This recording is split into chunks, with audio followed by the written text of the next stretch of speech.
여러분, 혹시 이런 경험 있으십니까? 밤새 뒤척이다 겨우 잠들었는데 아침에 일어나도 개운하지 않습니다. 눈은 침침하고 휴대폰 글씨는 점점 흐릿하게 보입니다. 예전엔 그냥 지나가던 작은 글씨도 이제는 눈을 찡그려야 겨우 보입니다. 그런데 더 무서운 건 따로 있습니다. 많은 분들이 이걸 단순한 노화라고 생각한다는 겁니다. 나이 먹으면 다 그렇지. 원래 60 넘으면 잠 없는 거야. 이렇게 넘기고 계시죠? 하지만 실제로는 몸속 혈액순환과 영양 상태가 무너지면서 눈과 수면이 동시에 나빠지는 경우가 많습니다. 특히 잠을 잘 못 자는 분들 중에는 눈 피로와 만성 피곤함을 함께 겪는 경우가 많다고 알려져 있습니다. 오늘 영상은 바로 그런 분들을 위해 준비했습니다. 평범한 반찬처럼 먹던 부추에 단 하나의 재료를 함께 넣었을 뿐인데 몸이 달라졌다고 말하는 사람들이 늘고 있습니다. 특히 중장년층 사이에서는 눈이 편안해졌다, 아침이 덜 피곤하다, 몸이 따뜻해지는 느낌이 든다, 이런 이야기가 꾸준히 나오고 있습니다. 물론 만병통치약은 아닙니다. 하지만 중요한 건 우리 몸은 먹는 방식에 따라 생각보다 크게 달라질 수 있다는 사실입니다. 실제로 부추는 오래전부터 기력을 보충하는 식재료로 알려져 있었고 비타민 A와 베타카로틴, 각종 항산화 성분이 들어있는 채소입니다. 특히 눈 건강과 관련된 영양소가 포함되어 있어 중장년층 식단에 자주 언급됩니다. 그런데 여기에 의외의 재료 하나를 함께 넣으면 흡수율과 영양 균형 면에서 도움이 될 수 있다는 이야기가 나옵니다. 많은 분들이 부추는 그냥 반찬 아니야? 이렇게 생각하시는데요. 오늘 영상 끝까지 보시면 왜 나이 들수록 부추를 다르게 먹어야 하는지 분명히 이해하게 되실 겁니다. 특히 요즘처럼 잠이 잘 안 오고 눈이 쉽게 피로해지고 몸이 축 처지는 분들은 이번 내용 꼭 끝까지 보셔야 합니다. 그리고 이런 건강 정보를 매일 쉽고 정확하게 받아보고 싶다면 지금 바로 구독 버튼 누르시고 건강한 노후 길과 함께 해주시기 바랍니다. 나중에 후회하기 전에 몸이 보내는 신호를 오늘부터는 절대 그냥 남기지 마십시오. 왜 중장년층이 유독 눈 침침함과 수면 문제를 동시에 겪는지, 그리고 부추에 무엇을 함께 넣어야 하는지 본격적으로 말씀드리겠습니다. 여러분은 아침 어떻게 드시고 계십니까? 대충 김치 하나 꺼내 밥만 급하게 먹거나 아예 커피만 마시고 넘기지는 않으십니까? 특히 잠을 잘 못 자는 분들일수록 아침 식사를 건너뛰는 경우가 많습니다. 몸이 피곤하니까 입맛도 없고 그냥 대충 때우게 되는 겁니다. 그런데 문제는 여기서 시작됩니다. 밤새 회복하지 못한 몸은 아침에 영양을 제대로 공급받지 못하면 더 쉽게 지치게 됩니다. 특히 중장년층은 근육과 회복력이 빠르게 떨어질 수 있기 때문에 단백질과 채소를 함께 챙기는 식사가 중요하다고 알려져 있습니다. 그래서 많은 전문가들이 아침 식사를 강조합니다. 단순히 배를 채우는 게 아니라 몸의 회복 스위치를 켜주는 시간이기 때문입니다. 그 중에서도 부추와 계란 조합은 집에서도 쉽게 먹을 수 있으면서 영양 균형을 맞추기 좋은 음식으로 자주 언급됩니다. 부추에는 식이섬유와 비타민유가 들어있고 계란에는 단백질과 루테인 성분이 포함되어 있습니다. 특히 기름에 살짝 볶으면 부추 속 지용성 영양소 흡수에도 도움이 될 수 있다고 알려져 있습니다. 하지만 여기서 많은 분들이 실수하는 게 있습니다. 바로 너무 짜게 먹는 습관입니다.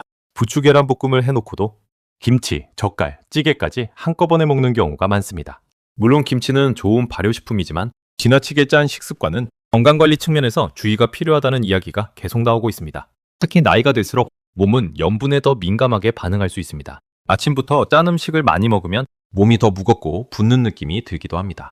그리고 물을 충분히 안 마시는 분들도 많습니다. 잠을 못 자는 분들 중에는 커피만 자꾸 찾는 경우가 있는데 오히려 늦은 시간 카페인 섭취는 수면에 영향을 줄 수 있다는 점도 자주 언급됩니다. 그래서 중요한 건 거창한 보양식이 아닙니다. 매일 먹는 한 끼를 조금 더 균형 있게 바꾸는 겁니다. 실제로 어떤 분은 아침마다 김치와 밥만 먹던 습관에서 부추와 계란을 함께 먹기 시작한 뒤 속이 훨씬 편안해졌다고 이야기했습니다. 또 어떤 분은 아침 공복 커피를 줄이고 따뜻한 음식 위주로 식사를 바꾸면서 밤에 깨는 횟수가 줄었다고 말하기도 했습니다. 물론 개인차는 있습니다. 하지만 분명한 건 몸은 먹는 습관을 기억한다는 사실입니다. 오늘 하루 어떻게 먹느냐가 몇 년 뒤 몸 상태를 만들 수 있습니다. 많은 사람들이 모르고 지나치는 부추를 먹을 때 가장 중요한 타이밍과 오히려 건강을 망칠 수 있는 잘못된 섭취 습관에 대해 말씀드리겠습니다. 많은 분들이 건강에 좋다는 말을 들으면 한 가지 음식만 계속 먹는 경우가 있습니다. 부추도 그렇습니다. 몸에 좋다니까 매일 많이 먹고 한 번에 잔뜩 먹는 분들이 계십니다. 그런데 아무리 좋은 음식도 먹는 방법이 중요합니다. 특히 중장년층은 위장 기능과 소화력이 예전 같지 않기 때문에 과하게 먹는 습관을 조심해야 합니다. 부추는 향이 강한 채소입니다.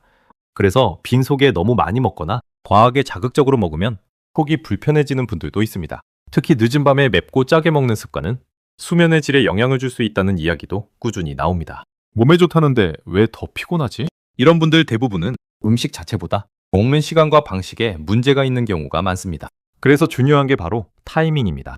많은 전문가들이 아침이나 낮 시간 식사를 상대적으로 더 권장하는 이유도 몸이 활동하는 시간대이기 때문입니다. 반대로 늦은 밤 야식처럼 먹게 되면 속이 더부룩하고 잠이 불편해질 수 있습니다. 특히 잠을 잘 못 자는 분들은 저녁 식사를 너무 늦게 하지 않는 것도 중요합니다. 그리고 또 하나 중요한 게 있습니다. 바로 씹는 속도입니다. 의외로 많은 분들이 빨리 먹는 습관을 가지고 있습니다. 급하게 삼키듯 먹으면 포만감도 늦게 오고 소화 부담도 커질 수 있습니다. 실제로 나이가 들수록 천천히 꼭꼭 씹어 먹는 습관이 중요하다는 이야기가 많습니다. 부추와 계란도 마찬가지입니다. 기름을 너무 많이 넣고 짜게 볶기보다는 담백하게 조리하는 게 좋습니다. 여기에 과도한 술자리나 야식까지 반복되면 몸은 회복할 시간을 잃게 됩니다. 특히 잠을 못 자는 분들 중에는 늦은 밤 스마트폰을 오래 보는 경우도 많습니다. 눈은 계속 피로해지고 몸은 쉬지 못합니다. 그러니 음식 하나만 바꾸는 게 아니라 생활 습관 전체를 함께 바꾸는 게 중요합니다. 예를 들어 밤에는 휴대폰 밝기를 줄이고 잠들기 전 자극적인 음식을 피하고 아침에는 가볍게라도 단백질과 채소를 챙겨 먹는 겁니다. 이런 작은 습관들이 쌓이면 몸은 서서히 달라질 수 있습니다. 많은 사람들이 건강을 잃고 나서야 그때 관리할 거라고 후회합니다. 하지만 건강은 무너진 뒤에 되돌리려면 훨씬 어렵습니다. 그래서 지금이 중요합니다. 오늘 당장 냉장고 속 음식부터 다시 한번 살펴보셔야 합니다. 눈 침침함과 피로를 줄이기 위해 중장년층이 꼭 기억해야 할 핵심 습관들과 오늘 내용 총정리를 해드리겠습니다. 여러분, 건강은 어느 날 갑자기 무너지는 것 같지만 사실은 작은 습관이 오랫동안 쌓인 결과인 경우가 많습니다. 잠을 못 자기 시작하고 눈이 침침해지고 몸이 자꾸 피곤해지는 것도 단순히 나이 때문만은 아닐 수 있습니다. 특히 중장년층 이후에는 몸이 보내는 작은 신호를 절대 가볍게 넘기면 안 됩니다. 좀 피곤하겠지? 나이 들면 다 그렇지. 이렇게 참고 넘기다 보면 몸은 점점 더 회복하기 어려워질 수 있습니다. 오늘 말씀드린 것처럼 부추와 계란 같은 평범한 음식도 어떻게 먹느냐에 따라 식사의 균형을 잡는 데 도움이 될 수 있습니다. 부추에는 비타민 A 계열 성분과 식이섬유 등이 들어있고 계란에는 단백질과 루테인, 지아잔틴 같은 성분이 포함되어 있는 것으로 알려져 있습니다. 물론 음식 하나로 모든 문제가 해결되지는 않습니다. 하지만 중요한 건 방향입니다. 몸을 망치는 습관에서 몸을 돌보는 습관으로 바뀌는 것. 그 변화가 건강한 노후의 시작이 될 수 있습니다. 특히 오늘 영상 보신 분들 중에 잠을 잘 못 자고 아침마다 피곤하고 글씨가 흐릿하게 보이는 분들이 있다면 오늘부터 식습관을 꼭 한번 돌아보시기 바랍니다. 아침을 거르지 않는 것, 너무 짜게 먹지 않는 것, 늦은 밤 야식을 줄이는 것, 물 충분히 마시는 것, 그리고 채소와 단백질을 균형 있게 먹는 것. 이런 기본적인 습관들이 결국 몇 년 뒤 몸 상태를 결정하게 됩니다. 실제로 건강하게 오래 사시는 분들을 보면 엄청난 보약보다 꾸준한 생활 습관을 더 중요하게 생각하는 경우가 많습니다. 그리고 무엇보다 중요한 건 몸 상태를 방치하지 않는 겁니다. 눈이 보내는 신호도, 잠이 보내는 신호도, 결국은 몸이 살려달라고 보내는 메시지일 수 있습니다. 오늘 영상이 도움이 되셨다면 구독과 좋아요 꼭 부탁드립니다. 건강한 노후길은 앞으로도 중장년층이 꼭 알아야 할 건강 정보들을 쉽고 정확하게 전해드리겠습니다. 여러분의 노후가 조금 더 건강하고 편안해질 수 있도록 끝까지 함께하겠습니다. 감사합니다.